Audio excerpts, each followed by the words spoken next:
Hey guys, Sandy here and welcome back to my channel. Today is Stamping for Scrapbookers. This is a series that I do with Caitlin, Sarah, and Christina. And the theme for this month is borders and summer. So I went through my stamps. I really don't have a lot of stamps that scream summer, but I do have this awesome Darkroom door border stamp and it is delicious. I love it. So I've pulled out some photos of myself and my daughter outside of the Millennium Falcon. I pulled out a scrapping reflection stencil, some white cardstock, and also my memory Misty. Let's see what I can do. Okay, so I am going to take some Brutus Monroe embossing ink and I'm going to emboss up this beautiful star border stamp from Darkroom Door. Now I am using my 12-inch memory Misty. I got it on a great deal at Joann Fabrics, so I was super excited to do that a little while ago. And I'm just going to ink it up a couple times, and then as you can see, you can kind of see the star, and usually if you're using embossing ink, you can kind of make it out, but this is because I did not clean my stamp well enough. So don't do what I did. Make sure you clean your stamps off really nicely, okay? Just do that. I am using Grape Fizz, I believe the name of it is, this embossing powder from Brutus Monroe, and it definitely is a sparkle and shine embossing powder, which makes me ridiculously happy. And if you have not tried embossing powders from Brutus Monroe, you are definitely missing out. They are just fabulous, and I've said it before and I'll say it again, I am slowly replacing all of my embossing powders with Brutus Monroe embossing powders because I like them that much. I am using my heat tool to make it all nice and smooth and melty and shiny. You can see a little bit of it happening and it's magic, you guys. It is pure magic. Embossing, I don't care. I am a slob with it, but I love it. I love the magic of it. And I don't want to hear the science because it is magical. And that's the way I feel, and that's the way it's going to be. So I printed it down here on the side of the page like the border, but I am going to cut it out because I want to pop this up on top of my page to make my border kind of stand out. So I grab my scissors and I'm just going to kind of roughly fussy cut this out. I am not looking for perfection here. I'm just looking to get the stars cut out, and I am leaving a white border on it. So that way I don't have to worry so much about the like indents and things like that. I'm not going to make you watch me fussy cut the whole thing. Voila, we're done. And then I am going to create my background page. So I have this stencil, and it is the star stencil from my scrapping reflection shop. As you can see, I have used it in the past, and I guess I don't really clean my stamps, and I don't really clean my stencils, so that's a little bit of a laziness thing, I guess. So I was just showing you the mini Pink and Main blender brush that I just got recently. I ordered it from Redefined Creative, and I was just showing you the difference in sizes, and the bristles seem a little bit softer, like they flow a little bit more. So I'm just taking a bunch of purpley close to my heart inks that I have, and I am just going to be blending throughout the stars. So the only thing I do with my blender brushes is I use one for each color. So this one will be a purple blender brush only. And then I just rub it off on this microfiber towel. So there it is. I have completely inked up the stencil.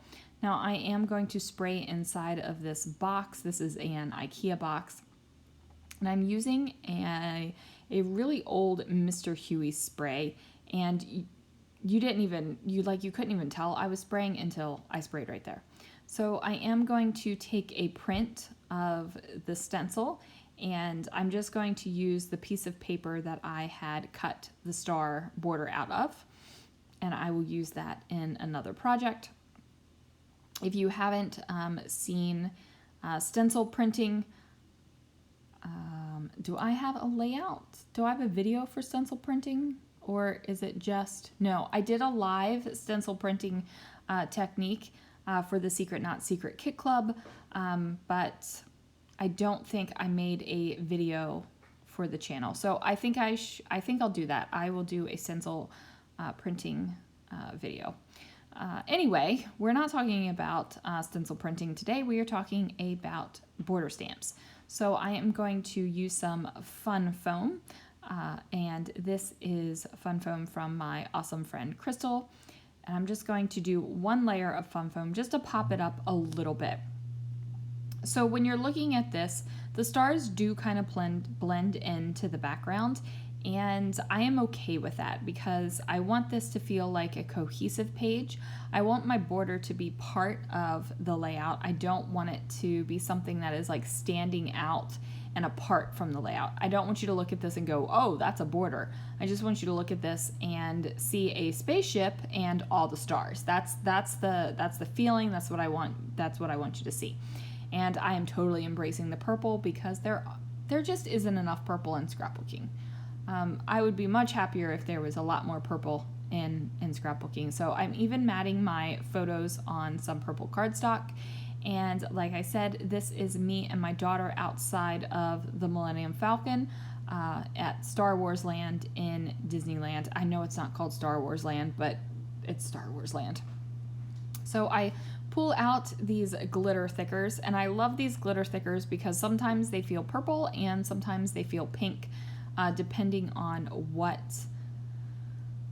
papers and colors you're matching them up with. So they feel purple like this, and I have them kind of in a straight line, and I didn't really like the look of it. I wanted it to bounce slightly.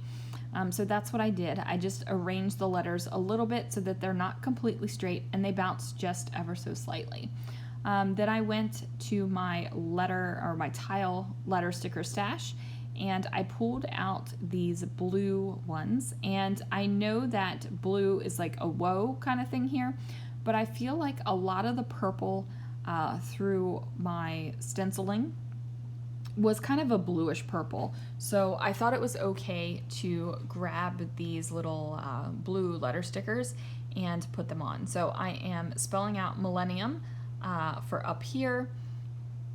So the title is Millennium Falcon. And oh my word, you guys, if you have not been to Star Wars Land yet, you have got to get yourself there because it was amazing. When we walked and turned and saw it, we teared up and got chills. Like it was just an amazing experience. Even if you're not a fan of Star Wars, which I don't know why you wouldn't be, but if you're not a fan of Star Wars, it's just like a wow situation. Like it's amazing. Now I pulled out this sticker from some Vicky Bouton collection. I'm not exactly sure which one it is, and it says happiness is ... I decided to go ahead and cut off the arrow portion of it and just place it on top of my title. So officially, I guess the title is Happiness is Millennium Falcon. And I'm not going to write the Millennium Falcon. I'm just going to say Millennium Falcon, and we're going to call it good. Now I dig into my stash, and I pull out my purple line of kind of embellishments. So this has eyelets and brads and little clippy things and just plain colored sequins that I picked up at Michael's. And I'm just going to go through and figure out the brads I can add to this layout. I love brads, you guys. Brads were one of my first loves. It was the first metal that I introduced into my scrapbook albums, and I just thought they were fantastic.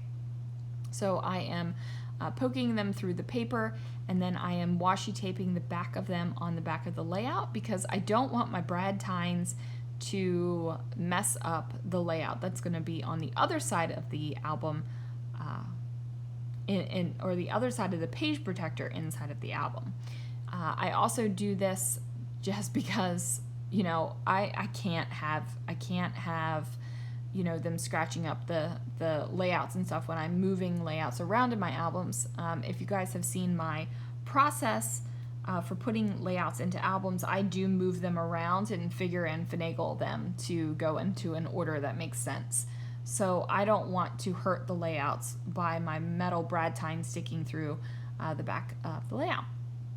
So I am just going to go ahead and continue to put a couple brads around each one of these large brads that I found, and I'm doing them in varying colors just because I have varying colors of purple in my stars.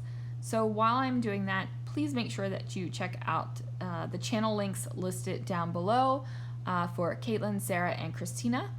This is a series that we do every month on the last Thursday of the month, and we do a different theme each month. So like this month, our theme was borders and summer, but I have got to figure out a better storage system for my stamps because I couldn't find summer stamps, and I'm 98.9% certain that I have summer stamps, but they're kind of just like in a fridge bin, and they really have no rhyme or reason to them.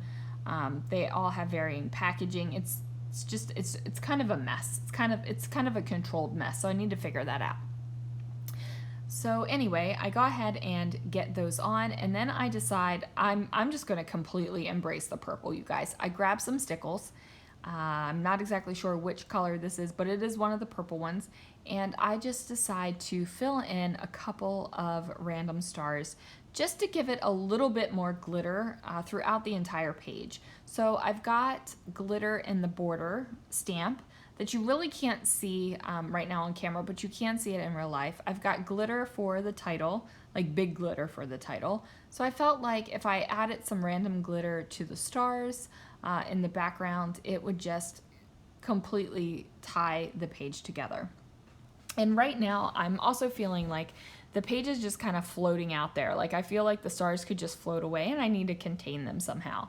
So I'm wondering, do I want to add a border? I was thinking, wow, I could add another purple border on this. And then I thought, no, I need something to give it a little bit of contrast. So I grab my Muji pen, and I just do some messy doodly lines around the outside of the entire layout. And that kind of contains the stars for me, and that kind of makes the page like stay within that 12 by 12 confine. I don't feel like it's just going to float away out into space. I do decide to doodle 3 stars on each corner of the layout. And they're not fancy stars. They're not perfect stars. They're just like quickly doodled stars. And I stuck my hand in the stickle, so I had glitter on my hand, and then I wiped it on my pants without realizing it. I had glitter on my pants today. It was a whole thing. So this is going in our Lana's birthday trip album to Disneyland. So I do tuck a Mickey head in there because each of the layouts in this album are going to have a Mickey head hidden somewhere on the page. Sometimes it's not so hidden. I mean, it's a big black Mickey head peeking out of a star, so it's not that hidden.